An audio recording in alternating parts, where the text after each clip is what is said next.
The Call of the Wild by Jack London, Chapter 1. Into the Primitive. Old longings nomadic leap, chafing at custom's chain, again from its brumal sleep wakens the ferine strain.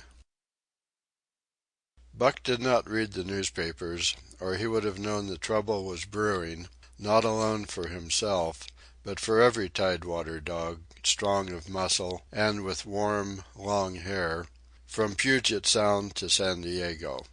Because men, groping in the Arctic darkness, had found a yellow metal, and because steamship and transportation companies were booming the find, thousands of men were rushing into the Northland.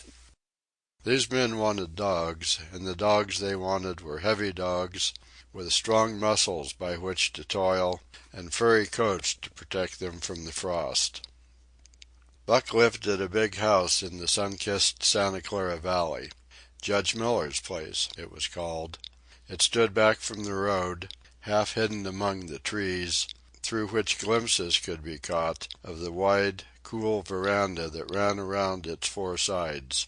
The house was approached by gravelled driveways which wound about through the wide-spreading lawns and under the interlacing boughs of tall poplars. At the rear things were on even a more spacious scale than at the front. There were great stables where a dozen grooms and boys held forth, rows of vine-clad servants' cottages, an endless and orderly array of outhouses, long grape arbors, green pastures, orchards, and berry patches. Then there was the pumping plant for the artesian well, and the big cement tank where Judge Miller's boys took their morning plunge and kept cool in the hot afternoon. And over this great demesne Buck ruled. Here he was born, and here he had lived the 4 years of his life. It was true, there were other dogs. There could not but be other dogs on so vast a place, but they did not count. They came and went, resided in the populous kennels, or lived obscurely in the recesses of the house, after the fashion of Toots, the Japanese pug, or Isabel, the Mexican hairless. Strange creatures that rarely put nose out of doors or set foot to ground. On the other hand, there were the fox terriers, a score of them at least, who yelped fearful promises at Toots and Isabel looking out of the windows at them, and protected by a legion of housemaids armed with brooms and mops. But Buck was neither house dog nor kennel dog. The whole realm was his. He plunged into the swimming tank or went hunting with the Judge's sons.